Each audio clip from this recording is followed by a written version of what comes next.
Salut, c'est Colette. Bienvenue sur En tête à tête, le podcast de la communauté où on déconstruit les préjugés, on explore et on partage en confiance, où on réinvente ses relations et sa sexualité. Ici, on apprend à faire la paix entre désir et communication, besoin et consentement, avec soi-même et avec les autres. Bienvenue dans ce cocon, ce safe space où se délient les langues pour partager ses expériences et tendre vers plus de connexion.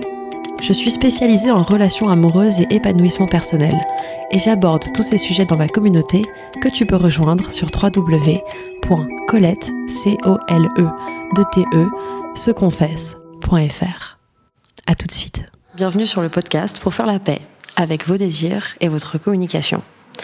J'ai l'immense honneur et plaisir et joie aujourd'hui d'accueillir quelqu'un que vous connaissez peut-être déjà. Elle est sexothérapeute, formatrice en santé sexuelle et vous l'avez peut-être déjà eu comme professeur, ou vous allez peut-être l'avoir à la Sorbonne en DU en santé sexuelle. J'ai l'immense plaisir d'avoir avec moi Charline Vermont du compte Instagram Orgasme et moi. Salut Charline. Hello Colette, ça va? Donc je peux le redire, hein, mais pour une fois que je suis pas la plus stressée, tu vas bien? Oui, très bien, très bien. Bah ouais, moi toujours les intros, je suis jamais à l'aise. Alors c'est drôle, hein. Pourtant l'intro c'est le truc que tu répètes H24, mais moi à chaque fois je bug, je sais pas quoi dire, je suis en mode oh non, mais rentrons tout de suite dans le vif du sujet. Eh ben c'est parti. C'est parti. Déjà un petit peu de contexte. Alors où est-ce qu'on est aujourd'hui? Alors Charline et moi on a dansé ensemble ce matin. Ah oui, c'est vrai. En fait c'est ça, mais d'habitude on dit ouais on a dansé ensemble la nuit dernière, pas du tout. Nous on fait ça de jour. De matin. On fait ça de bon matin, exactement. Non, mais ça a réveillé bien. On était sur un dance workout. Et là, puisqu'on est bien échauffé, j'ai emmené Colette dans ma salle d'escalade. Oui, tout à fait. Arcos Chevaleret dans le 13e. Et voilà, d'ailleurs, on les remercie parce qu'ils ont mis à disposition leur sous-sol pour qu'on puisse faire ce podcast. Merci l'équipe d'Arcos. Grave, merci beaucoup. Et puis, grâce à Charline et Arcos aujourd'hui, je vais peut-être apprendre à chuter. Finalement, enfin, il serait temps. Voilà, la méthode de la tortue, j'ai envie de dire. Bon, bref, c'est un apprentissage, comme le consentement. Oh, consentement, mais est-ce que tu m'as demandé avant de parler de consentement? Charline, j'ai plein de questions pour toi aujourd'hui et surtout je pense qu'il va y avoir vraiment un moment où je vais te laisser la parole parce que je pense que surtout tu as plein de choses à m'enseigner avec toutes tes années d'expertise derrière toi. Moi, ça fait 4 ans que je m'intéresse de ouf à la sexualité, la sexothérapie et tout, mais toi, ça fait 20 ans. Donc voilà, je vous laisse faire le calcul. Ça fait 5 fois plus. Donc du coup, 5 fois plus. Les gens, ils doivent surtout se dire putain, qu'est-ce qu'elle est vieille. Bon. Blanc. Non, je le prends pas perso. Non, je le prends pas perso. C'est bon, vas-y. Allez, question suivante. Venez à Arcos vous entraîner avec Charline et on verra c'est qu'il est vieux, mais. Voilà. J'aimerais venir un petit peu sur ton livre qui est sorti il y a pas longtemps. Il y a 1 an bientôt. En fait, c'est ça, on se dit, mais il y a 1 an. Mais ouais, c'est ça, en vrai, voilà, il y a pas longtemps, 25 octobre 2023. Donc, t'as vu, ça file, hein. Ah ouais. Et ben ouais, ça y est, ça fait 1 an. Et oui, donc ce livre. Du coup, là, avec 1 an de recul, qu'est-ce que t'en penses de la sortie de ce livre, de la manière dont ça a été accueilli En fait, j'ai l'impression que c'est plutôt positif. Là, tu vois, la semaine du 25 novembre avec le Crous d'Île-de-France, on embarque pour une tournée de distribution de mon livre aux étudiants des Crous du 78, 91, 95, enfin bref, tout l'ouest de l'Île-de-France. Donc des milliers d'étudiants et étudiantes. Le Crous, en fait, a décidé, s'est dit, mais c'est tellement essentiel, en fait, comme ouvrage à avoir dans sa vie d'adulte pour démarrer sa vie affective, intime, sexuelle, que la chose la plus importante qu'on puisse faire pour nos étudiants, c'est de leur donner ce bagage que moi j'appelle parfois le code de la route. Je dis en fait ce livre 2, Code de la route du cul. Ouais, enfin, non, mais moi j'ai écrit 2 ouvrages pour les personnes qui connaissent pas. Le premier ouvrage, il est sorti il y a 3 ans. C'est un livre qui s'appelle Corps, amour, sexualité, les 120 questions que vos enfants vont vous poser, et qui est un livre qui s'adresse aux enfants de 5 à 14 ans et leurs parents, leurs éducs, leurs profs, les pros de santé, etc. Il est utilisé par énormément de personnes. Ça a été un succès monumental et c'est encore aujourd'hui un livre, un best-seller. Et les gens m'ont dit et nous et la suite à partir des ados, à partir de 15 ans, puis les adultes, qu'est-ce qu'on peut leur donner en fait comme bagage qui couvre l'essentiel des questions, puis des choses, des informations essentielles qu'on devrait avoir voilà, pour faire des choix en conscience. Et là, je me suis posé une fois la question quand même de me dire, est-ce que je fais un livre pour les ados et un autre pour les adultes? C'est-à-dire, est-ce que je fais genre 15, 20 et puis au-delà de 20? Et puis je me suis juste recentrée sur mon compte où j'accueille des personnes de tout âge qui ont finalement des questions. Alors oui, elles évoluent dans le temps, elles évoluent avec l'âge, mais il y a énormément de personnes qui n'ont pas reçu d'éducation, qui vont se poser à 20 ans, 25 ans, 30 ans, au gré de leur rupture, de leur rencontre, d'un événement de vie, de leur grossesse, de séparation, enfin ce que tu veux, mais en vrai, des questions qui peuvent également survenir dès l'âge de 15 ans, des premières relations, etc. Donc en réalité, il y a une forme d'universalité dans ces questions, qui en dit long sur l'universalité des expériences, de ce qu'est la sexualité, c'est-à-dire c'est une connexion à soi et aux autres. Et ce livre, je l'ai conçu pour que ce soit le code de la route. De même que tu ne laisserais pas les clés de ta bagnole à ton ado de 16 ans sans que ton ado ait passé le code et pris des cours de conduite, à quel moment on va laisser nos ados démarrer, on va les jeter dans leur vie affective, intime, sans leur avoir donné de quoi prendre des décisions, faire des choix en conscience. Je trouve ça un peu fou, cette espèce d'abandon sociétal où on s'est dit, ok, on l'a pas fait, on sait que l'école le fait pas. Ouais, le porno le fait quand même pour nous. En vrai, pour moi, cette démission sociétale, elle n'est pas possible. D'où ce livre 2, qui en réalité a été largement adopté, mais pas seulement par les ados, mais surtout par les adultes en fait. Ouais. Moi, c'est ce que j'adore dans ce livre, c'est que justement, ça te rappelle autant des souvenirs, ça te ramène un peu en adolescence, que aussi, ça va parler de sécheresse vaginale quant à la ménopause, etc., etc. Enfin, moi, franchement, je pense que je suis clairement pas la seule qui le dit. Du peu que j'ai pu voir sur les réseaux, tout le monde le dit.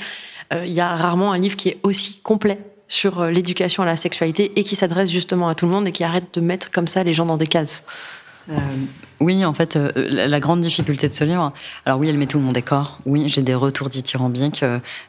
Tout le monde l'offre à la fois à sa partenaire, l'offre aux ados autour de soi, certes. Et autre chose, la complexité de ce livre, en tout cas moi, tel que je l'ai vécu dans la rédaction, autant le livre 1, tu t'adresses aux enfants, en plus c'est par tranche d'âge, donc c'est très clair que les enfants, pour leur immense majorité, vont entendre parler de ces sujets-là pour la première fois avec mon livre.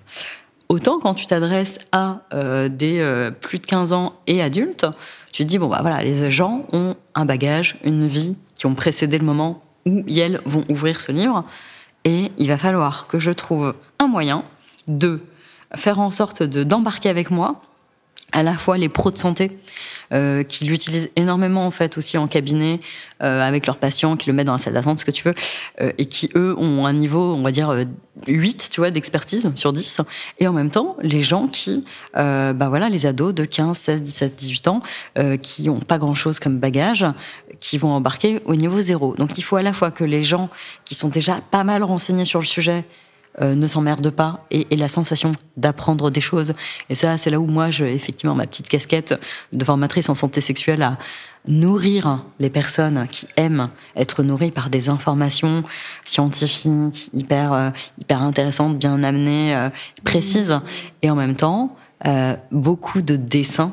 Je crois que le cœur aussi de ce livre, et il faut vraiment souligner le travail de Juliette Mercier, Stomibuzzy, 200 illustrations sur un livre de 320 pages, et beaucoup d'humour et des informations qui restent dans une forme de légèreté, de facilité d'accès pour que les gens qui sont au niveau zéro n'aient pas l'impression de se sentir complètement enfin, j'avais peur de les perdre à la page 10, quoi.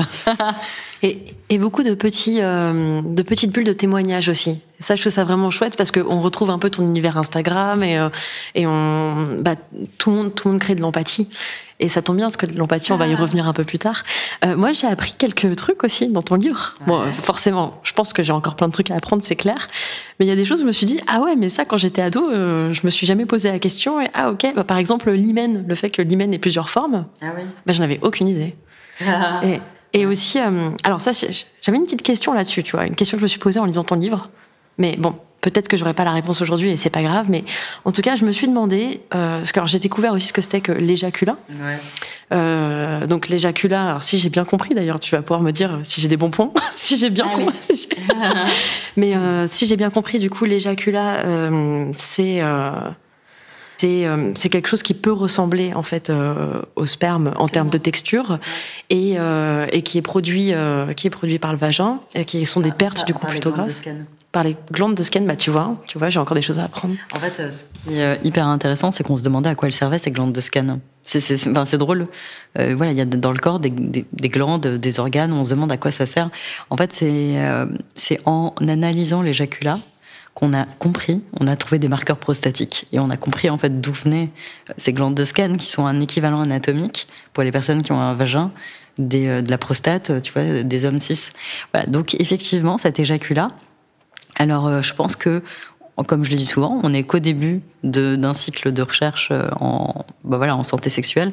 Je pense qu'on n'est pas encore au bout des réponses. Parce qu'en fait, il y a un éjaculat qui, alors hyper intéressant, est émis parfois exactement au moment de l'orgasme. Et c'est pas systématique, c'est pas tous les orgasmes, etc. Et en fait, effectivement, c'est quelques gouttes, enfin littéralement. Moi, je pense que quand j'ai appris ça, quand l'étude médicale est sortie, d'ailleurs, je pense que c'est des Français, ça doit être chez Mama qui l'a sorti.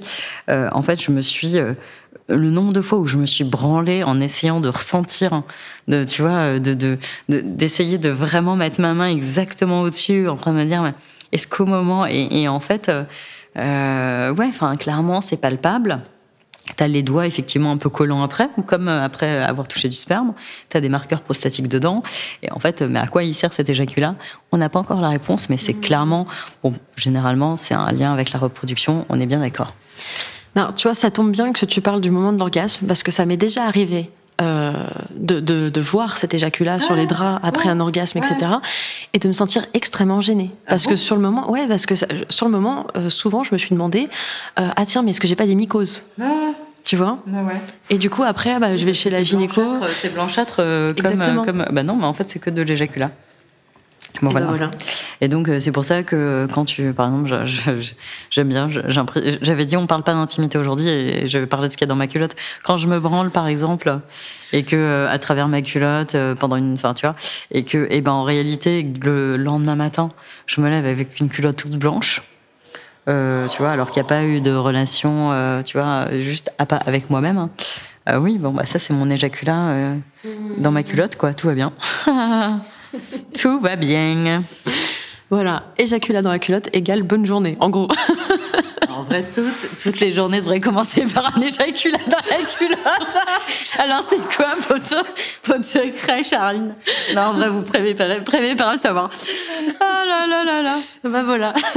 Ça c'est fait. Hein.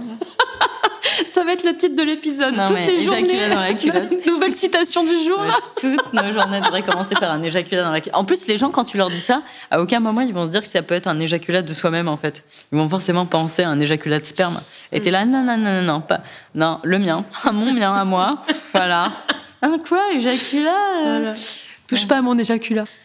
Du coup, tu disais que ça a été hyper compliqué justement de comment parler de sexualité à des personnes aussi débutantes que avancées. Est-ce qu'il y a certains sujets, notamment, où la question vraiment s'est levée, où vous êtes dit, ok, je dis vous, parce que j'assume que forcément derrière ce livre, t'as pas été toute seule, mais peut-être que si.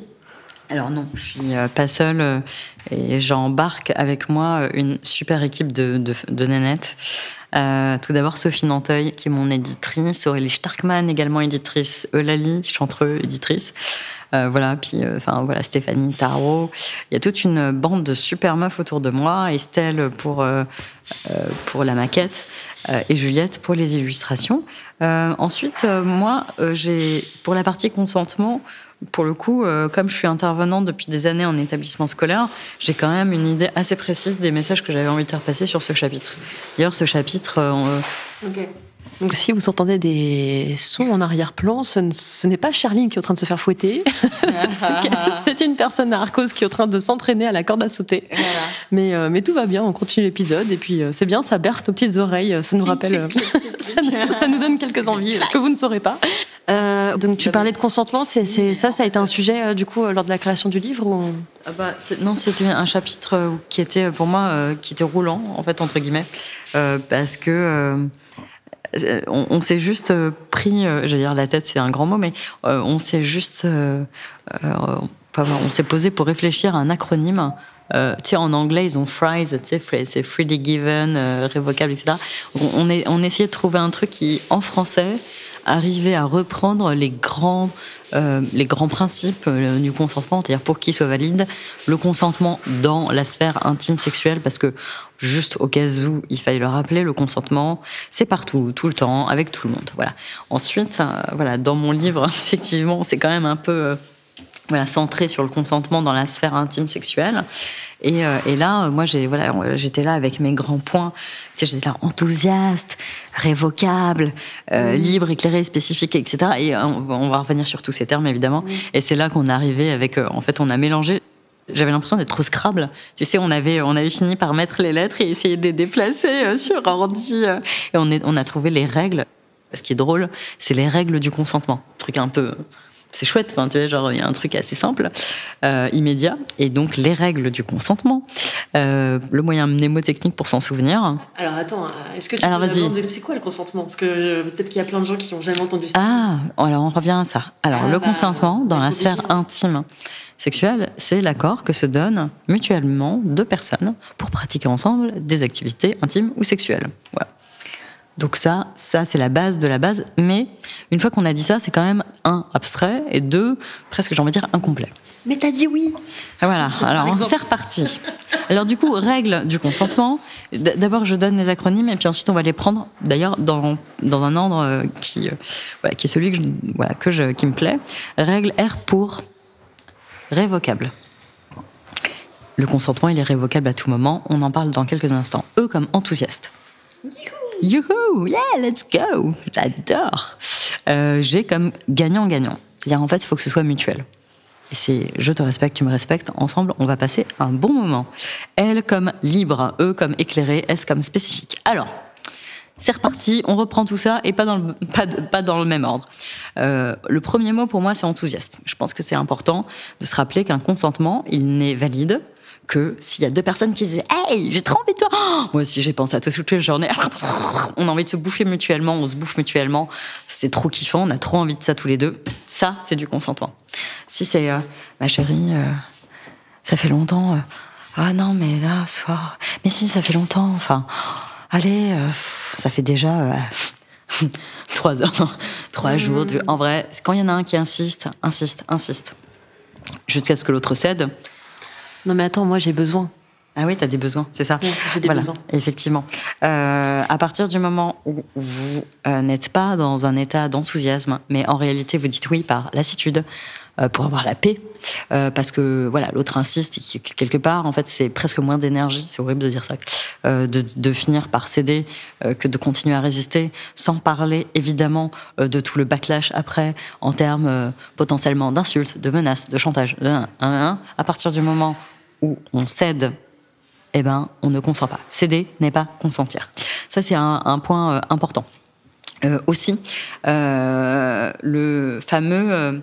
je pense on doit revenir 2 secondes sur ce qui est un consentement enthousiaste aussi en termes de vocabulaire. Enfin, il y a beaucoup de personnes qui ont grandi dans il faut respecter le non. C'est très, très, très incomplet. Je rappelle que, par définition, le consentement enthousiaste, ça peut être oui, yo, on y va, chaud, et tout. Mais s'il y a une personne qui est complètement silencieuse, Posez-vous vraiment des questions. C'est-à-dire, en réalité, il y a plein de cas où quand on initie un acte sexuel et que l'autre n'est pas consentant, eh ben, il est possible, même fort probable, que le non ne sorte pas. Parce qu'en fait, à partir du moment où il y a une entrée soudaine sur le territoire intime, le corps passe en mode survie. C'est ce qu'on appelle la sidération, la dissociation. Voilà, pour les personnes qui écoutent cet épisode et qui sont curieuses de savoir ce qui se passe dans le corps, en fait, l'entrée soudaine, l'intervention et l'irruption soudaine dans l'intimité, ça provoque des pics de cortisol. Le cortisol, qui est une hormone qui est réputée être celle du stress, et surtout l'hormone de l'adaptation. C'est ce qui nous permet de réagir tout au long de notre vie. Exemple, gros entraînement sportif, grosse dose de cortisol pour que le corps s'adapte, etc. Bref, c'est l'hormone de l'adaptation.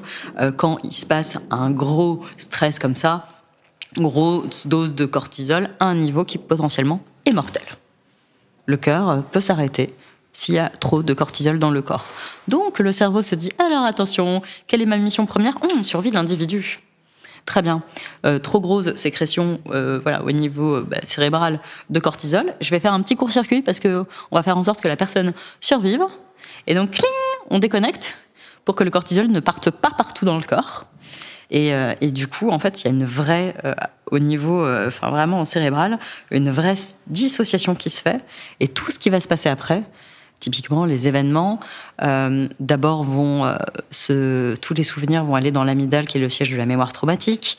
Il y a aussi, ça s'accompagne par une atonie musculaire, donc on est incapable de réagir, incapable de parler, incapable de quoi que ce soit. Ce qui, généralement, et c'est tristoun au possible, mais c'est important de l'écouter si vous l'avez jamais entendu, fait naître chez les personnes qui en sont victimes une énorme culpabilisation. J'ai pas été capable de dire non, j'ai pas posé mes limites, non, c'est pas votre faute. Ce n'est pas votre faute. Voilà. C'est la personne qui initie un acte qui doit s'assurer non seulement de votre consentement enthousiaste. Voilà, donc ça c'est la fin de l'enthousiasme. J'ai pris beaucoup de temps parce que, je le répète, il ou elle, mais il, dans 95% des cas, n'avait pas le droit de vous faire ça, et ça n'est pas votre faute. Voilà, point. Donc ça c'est enthousiaste. Deuxième chose, le consentement, il est révocable à chaque instant. Ce qui signifie que vous pouvez être super partant pour faire des galipettes à 21h et absolument ne plus en avoir envie à 22h. C'est trop bien. Vous pouvez avoir invité une personne chez vous pour baiser et lui dire un quart d'heure après, je suis désolée, je le sens plus. Est-ce que ça te dérangerait de partir et qu'on se revoie un autre moment pour qu'on puisse débriefer? Mais là, je le sens plus, en fait. Vous pouvez être déjà à poil et changer d'avis. Vous pouvez être déjà en train de sexer et de changer d'avis. Et d'ailleurs, là, j'ai une anecdote d'une copine à moi. Ça m'avait retourné, cette histoire. Elle rentre de soirée dans le métro parisien et elle dit... Et en face de moi, il y avait un mec. On a eu un eye contact qui a duré, mais tellement d'arrêts. Incapable de se quitter des yeux. Elle dit un truc, j'étais... on se regardait comme si il y avait un truc incroyable. Et quand je me suis mise debout pour descendre. Et clairement, il m'a fait signe de « Est-ce que c'est OK que je te suive ?» Et je lui ai dit oui, je lui ai fait signe de venir, en fait. Il est descendu. Et je lui ai dit tu veux boire un verre chez moi ? Il a dit OK. Il est arrivé chez moi. Elle dit En réalité, les vêtements ont volé en 3 secondes 50. On était à wipe l'un et l'autre. On a commencé à se bouffer, sexe oral, nanana. Il met une capote, sexe pénétratif. Et là, elle dit, et tout d'un coup, très bizarre, c'est comme si j'étais sortie en un claquement de doigts de la parenthèse dans laquelle on était depuis le métro. Et tout d'un coup, je me dis, mais qu'est-ce qui se passe là ? Qu'est-ce que je fous là ? Qu'est-ce qu'il fout là ? Et elle dit, je suis sortie du truc comme ça. Et là, je l'ai regardée, je lui ai dit, je suis désolée. Est-ce qu'on peut s'arrêter ? J'ai envie... En fait, je pense que j'ai envie que ça s'arrête et j'ai envie que tu partes. Et le gars s'est immédiatement dit, mais il n'y a aucun problème, évidemment. Il s'est retiré, il s'est rhabillé, elle lui a offert un verre d'eau, il lui a dit, non, mais il n'y a aucun problème, enfin, tout est OK, voilà, t'as plus envie, et voilà, et je suis contente que tu sois au moins bien rentrée à la maison, je t'envoie un message quand j'arrive, tout va bien. Première fois qu'ils se voyaient. Et elle me dit, il a été exemplaire, ça devrait être la base, on précise quand même. Et elle me dit, tu te rends compte que si au moment où je lui ai dit stop, il avait continué, chaque coup de rein supplémentaire aurait été un viol. Oui. Voilà. Donc c'est très clair. Oui. Il est irrévocable à chaque instant. Et vous pouvez déjà être en train de sexer. Et vous avez parfaitement le droit de retirer votre consentement. Vous n'êtes jamais allé trop loin pour le retirer. Il n'y a pas de « Ah non, mais maintenant, tu m'as chauffé, tu dois assumer. » Ouais. Et c'est dans les deux sens, d'ailleurs. Tu peux aussi dire non et finalement avoir envie. Oui. Ensuite, voilà, moi, je prends toujours le temps. D'ailleurs, c'est intéressant, j'ai eu un témoignage que j'ai pas publié, mais il m'a bien marqué. C'est effectivement un mec, je crois que c'était un mec, non, c'était une fille qui m'a raconté le truc, un couple hétéro, et c'est la fille qui raconte l'histoire. Elle dit, et je lui propose de venir à la maison en lui disant qu'il se passerait rien. Et il me dit, mais il n'y a aucun problème, première date, machin.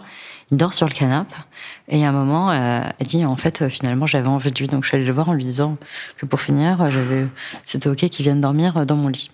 Et le mec lui a dit, écoute, t'as eu un doute quand même, et t'as préféré que je dorme dans le canapé.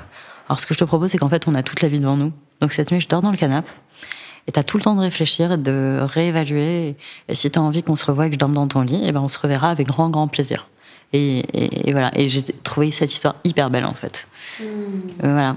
C'est ok de changer d'avis, mais s'il y a eu un aller-retour ou des questions, eh ben il me dit, à partir du moment où elle a eu une question, pour moi, il y avait encore un doute, et j'ai préféré laisser tout le temps pour que ce soit complètement, pleinement enthousiaste la fois d'après. Et c'est ok de prendre son temps. Ah ouais, c'est grave ok de prendre son temps. Voilà. Alors ça on a fait donc enthousiaste, on a fait révocable. Il est évidemment spécifique. Donc quand vous dites oui pour exemple du sexe protégé, ça ne signifie pas que vous êtes ok pour du sexe non protégé. Et quand je raconte cette histoire à mes étudiantes, je cite souvent l'exemple du stilzing. Stilzing, c'est le retrait non consenti du préservatif. Mais même ça peut être au-delà de ça. C'est-à-dire, exemple, le partenaire négocie la capote. C'est d'une banalité absolue, hélas, de « Ah, mais non, mais ça me sert, ça me fait mal, mes sensations, machin ». À partir du moment, soyons clairs, où une personne négocie la capote, jusqu'à ce, par exemple, que vous finissiez par céder, c'est fini, en fait. C'est-à-dire, on est encore dans le « céder n'est pas consentir ». À la base, vous aviez donné votre consentement enthousiaste pour du sexe safe, du sexe protégé, pas pour du sexe non protégé. Et d'ailleurs, j'aimerais revenir sur l'anecdote précédente, parce que, tu vois, tu disais justement que la fille a dit non pour coucher avec toi, et plus tard, quand elle est revenue, elle lui a dit « Ok, tu peux venir dans mon lit ». Et déjà, pour moi, là, il y a un truc de spécifique, parce que tu peux venir dormir dans mon lit ne veut pas forcément dire « on va coucher ensemble ». Ouais, non, mais là c'était une invitation clairement à coucher. Ouais. Mais bref, non, mais je reviens dessus parce que je veux pas que l'amalgame se fasse. Oui, t'as raison. Et en tout cas, sur spécifique, je rappelle que donc... essayer de négocier la capote jusqu'à ce que ça devienne du sexe non protégé, alors qu'à la base la personne voulait du sexe protégé, c'est déjà de la violence. Bim, on est déjà dans la violence, pour moi c'est clair. 2, retirer le préservatif sans le consentement de la personne qui est pénétrée. Juste un truc de ouf. C'est juste un truc de ouf. Tu sais que les stats, elles sont malades en fait là-dessus. C'est-à-dire, on a des différentes études alors sur les populations menées. Ça va jusqu'à 30% de personnes qui disent avoir vécu du stilzing. Dans ma commune, c'est 30%. Et du coup, je rappelle qu'un retrait non consenti de préservatif, c'est une rupture totale pour le coup d'un consentement qui est spécifique et pour du sexe protégé. Et évidemment, c'est reconnu d'ailleurs comme un viol en Espagne de mémoire. Ça l'est également en Australie, etc. Bon, la France, c'est quand, je sais pas moi, c'est quand les je sais pas, les voitures voleront, j'en sais rien. Voilà, nous toujours en avance.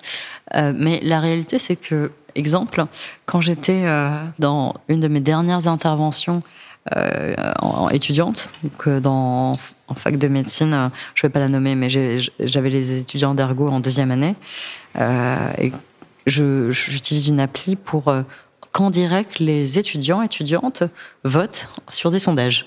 Et donc le premier sondage, c'est: avez-vous déjà vécu un acte intime ou sexuel non consenti? Et donc l'amphi, qui est à 90% composé de nanas, vote 48% oui. Je rappelle que ces gamins ont 20 ans. Donc à 20 ans, voilà, en plus il faudrait pondérer par les hommes aussi qui étaient là, mais cet amphi à 90% féminin avait à 48% déjà connu de la violence. C'est merveilleux, tout va bien. Quand j'ai fini, au bout d'1 heure et demie, à leur expliquer ce que je suis en train de vous expliquer, mais avec plus de détails, des scénettes et tout ça, le consentement, je leur refais un sondage. Et là, on monte à 71% de oui. Et du coup, j'ai demandé aux étudiants et étudiantes, à votre avis, qu'est-ce qui a fait basculer le sondage de 48 à 71 ? Et il y a pas mal de personnes qui ont dit que c'est l'épisode sur le stealthing qui avait fait basculer le truc, parce que ces personnes avaient conscience que, d'un point de vue de risque, en termes de risque de grossesse, risque IST, c'était un acte qui posait problème, mais elles n'avaient pas conscience que ça rompait le consentement. Elle n'attribuait pas ça, elle ne reliait pas ça au consentement. Bon, voilà. Voilà pour l'anecdote. Ensuite, donc spécifique, libre, éclairé. Alors le G gagnant-gagnant, on comprend bien que c'est le mutuel. Et effectivement, voilà, je te respecte, tu me respectes, et ça va être incroyable le moment qu'on va passer ensemble. Et gagnant-gagnant, pas dans le sens j'ai fait ça, tu me dois ça. Ah ouais, non, gagnant-gagnant dans le sens où c'est vraiment ce qui va nous permettre de passer un super moment, et toi et moi. Et ensuite, libre et éclairé. Alors libre, ça veut dire libre de toute contrainte, pression, menace. Exemple, soit tu couches avec moi, soit je te quitte. Bon ça y est, c'est fini. Soit oui, non, ça fait mais ça fait longtemps qu'on l'a pas fait. Ou alors ça peut être une contrainte, elle peut être de manière hyper sournoise. Exemple, je te propose un acte, tu me repousses, et du coup je te fais la gueule comme un gamin de 3 ans. Du coup, ou je sors de la pièce parce que je vais bouder. Ou alors je t'insulte, je te dis t'as jamais envie, t'as toujours une bonne excuse, je te fais culpabiliser. Tout ça, ce sont des violences psychologiques, en plus du coup de créer un cadre de violence sexuelle, parce que si la personne n'est pas libre de dire non sans menace, ça, c'est une contrainte, un oui, qui serait un oui du coup complètement faussé par la suite. Donc là, on est complètement en train non seulement de détruire ce qui se passe à un instant T, mais on est complètement en train de créer de toutes pièces des conditions pour que toute la suite ne soit que violence sexuelle. C'est-à-dire le oui n'est finalement plus possible.